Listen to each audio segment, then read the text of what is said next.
Peggy 16. I know what you're wondering.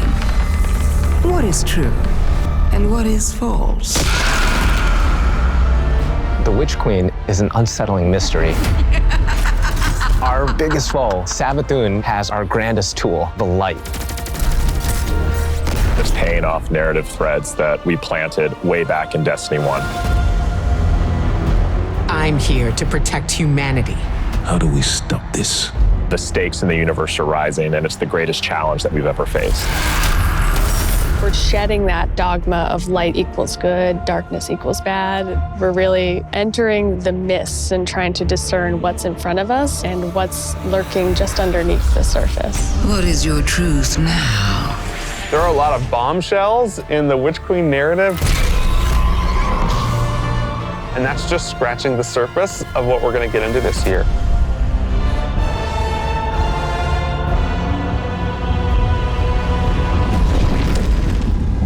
Witch Queen and Season of the Risen is chapter 1 and the beginning of the end for the Light and Darkness saga. We're really getting to the core of what it means to be a guardian. We are looking at and asking big questions about the light and darkness. We have a big bad that we've been anticipating for a really long time coming back in the form of Savathun. Sabathune's had a hand in most of the major conflicts that we've been involved with. We've heard about Savathun for years and just bits and pieces, and then you see it slowly building over seasons until we come to this huge critical point. Savathun's no longer just someone you hear about. She's not just interfering in little ways. She's now ready to take center stage. Sight. 1, 2, 3. Savathun, she's larger than life.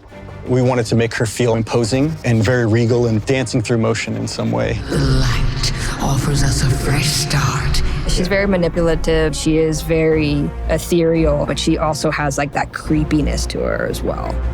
She promised she'd help us out with this pyramid ship problem that's coming our way. But the reality of the situation is Savathun is only on Savathun's side. We've outlived our purpose, and it is to Savathun's benefit to wipe us off that chessboard. She's lived among us. She has played us for fools. She knows us inside and out. And she's been a step ahead of us the whole way. So how do you beat someone like that? It isn't too late. You can still be forgiven. Be careful. I'll hold you to it. In order to beat Savathun, you need to understand Savathun. Her throne world is a manifestation of Savathun's own personality, which is in Witch Queen going through a transformation through the light. She has these areas that she's kind of trying to shun and push away. For the old hive areas, it's much more atmospheric, it's very dense, it's very claustrophobic, it's spooky. Then when you make your way into the Lucent hive area, it's a lot more open and broad. It's definitely brighter, it's definitely more lively. We want people to look at it like an impressionist painting, something that's very pretty from far away, but as you get closer, it's not really what it seems. It's very unsettling. You're looking at shapes, you're looking at these things within the world, and you're not entirely sure what they are, and you have to get close and you have to investigate. What's really going to be exciting for players is that they're going to get to play that part of psychic detective, trying to solve the many mysteries of the throne world. Witch Queen campaign, I think, is probably the most ambitious campaign we've made in a very long time. We're building the definitively Destiny campaign, so leaning into the journey you can find in exotic missions or the mechanics you might find in a dungeon. You have to kind of think your way through. You have to figure out hey, what do I need to do next in order to get to the end of this? We've got Savathun, right? The Queen of Lies. So this campaign is full of surprises. Savathun has all these abilities, and you got to make sure that all of the abilities of the bosses would be something worthy of her. And as I kept thinking about this, I felt like I was really becoming Savathun. We've also added the legendary difficulty, which is called Become Legend. It's not for the faint of heart. It's gonna be loaded with these moments that are gonna be frustrating, almost like teeth gnashing, but when you get through those encounters, you're gonna feel really accomplished. Double rewards, yeah. As people who have worked on raids and dungeons before, being able to broaden that experience for any kind of player who comes in is really important. If the Witch Queen is the psychic detective, fantasy, and journey, then Season of the Risen is that same detective throwing on their flak jacket and defending Earth from the Hive Guardians and the Lucent Hive and Savathun herself. When Savathun shows up on our doorstep with the light, the first person to lend us help is Keitel. You want us to hit them? I need us to hit them. She's got this light suppressing technology that the Cabal were using in Season of the Chosen, and now she's going to help us use that against the Lucent Hive. When you're working with Keitel, she has a different approach. It's not about asking questions, it's about getting in there and extracting. We don't really understand what happened when Savathun actually was able to take the light. So the campaign in Season of the Risen in many ways is about that story. Guardians need to stop Savathun's advance beyond the throne world. And Savathun poses an existential threat to everyone because she basically has an undead army.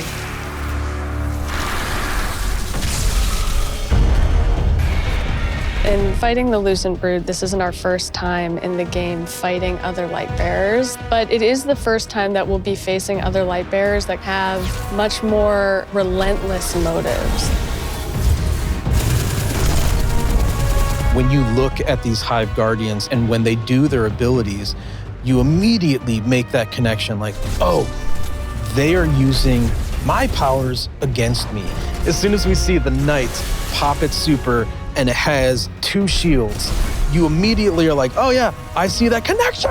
And then it's like, and then you're like, it hits you with those things and then you're dead. And it's just an amazing experience. The Guardians themselves kind of feel like a fire team that you're fighting against. You got every class represented. The Acolyte, when that character casts, does very similar thing as the player, like the Arc Wizard.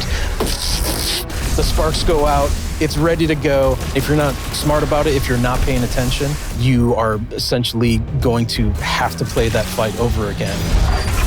If you're successful in taking down one of these Hive units that are wielding the light, you actually have to go up and kill their ghosts. That was like one of my favorite things that we were able to do in this game, is just that moment where you crush the ghost. It's kind of this moral dilemma. A ghost is your companion, and now suddenly you have one in your hand and you're about to crush it. The first time it happens, you're like looking at your hand like, I can't believe what I've just done. Am I doing this? Should I be doing this? I have a ghost. Yeah, like, exactly. What is going on? Savathun and her Lucent Brood are the most dangerous enemies we've faced so far. And so we're gonna need better, more powerful weapons and tools to fight against that threat. We did a bunch of work early on looking at various different types of weapons we could add to the sandbox. We wanted to introduce a special weapon archetype that was effective more at a middle range, but also had these kind of additional roles associated with it. The Glaive is a projectile weapon, and it is a shield, and it's a melee weapon.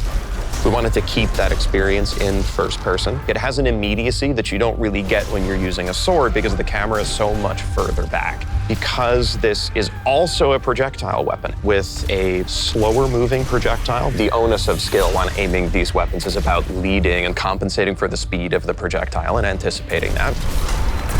If you're in a really difficult encounter and one of your teammates dies somewhere out in the open where you normally wouldn't be able to get to them, you can bring that shield up and actually get the revive and then fall back.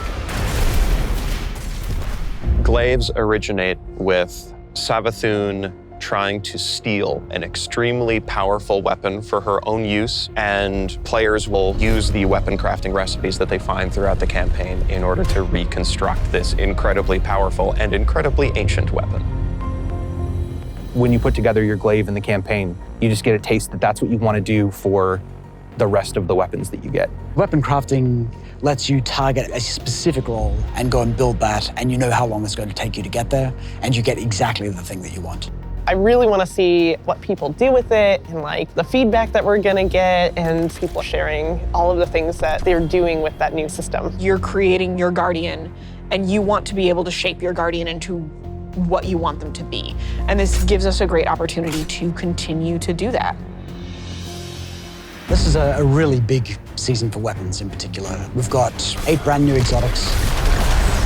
The Osteostrega exotic submachine gun, This is something which Guardians have made, but it's modeled after weapons of sorrow, like Thorn and Touch of Malice. Fires swarms of tiny homing projectiles that land on a target and then explode in this poison burst.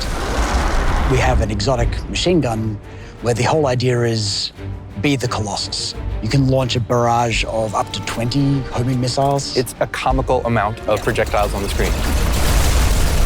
We're doing an exotic glaive for each class this time, and the exotic perks tie deeply into the mechanics of the classes.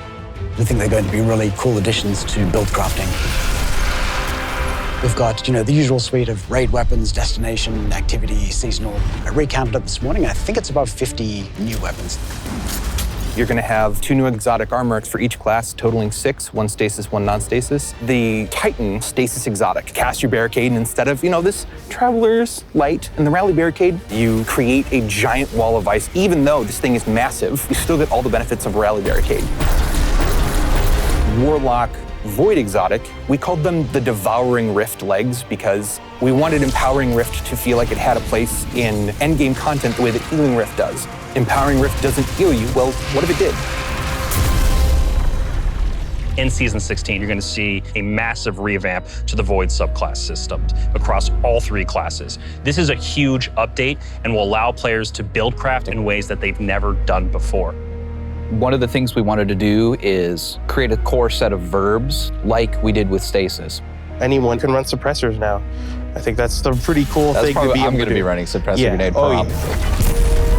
We wanted you to feel like you were the energy vampire, feel like you were the Night Stalker, feel like you were that protector, that big Sentinel Titan.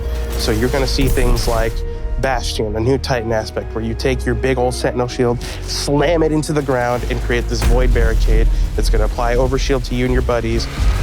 My favorite aspect is probably Child of the Old Gods. As this warlock controlling space and time, I'm able to rip a hole into another dimension and then pull out this little sentient black hole. Whenever I target an enemy, my little black hole buddy is going to fly over there and start draining their life force. The Void 3.0 update is really setting the stage for how we're thinking about updating the subclasses for the rest of the year. We're going to extend this philosophy to Solar and Arc. Solar obviously is going to be about burning, but there's this other component to Solar, and that's healing. Arc is all about chaining. It's all about lightning, direct attacks, quickness. We're going to take the fantasies that you know and love today. We're going to embellish them. So what you'll see is all of the new abilities, all the new actions you take, reinforce that to the core. Pretty excited about it. Witch Queen is very much the culmination of the last 6 to 7 years of just Destiny altogether. And really, this is starting the road to the final showdown. But things aren't necessarily just dark and light anymore. There's a lot more nuance in the game. It's going to be a real fight. Players have something that they're really going to be challenged by. I can't wait for everyone to find out what's been going on with Savathun. I'm excited. You Guardians are so clever, aren't you? From the throne world to the campaign to the customizable build crafting, it all comes together to make Destiny feel really new and fresh. We've got more Destiny coming this year than any other year before. It's one of the most ambitious releases we've ever put together, and the team is firing on all cylinders.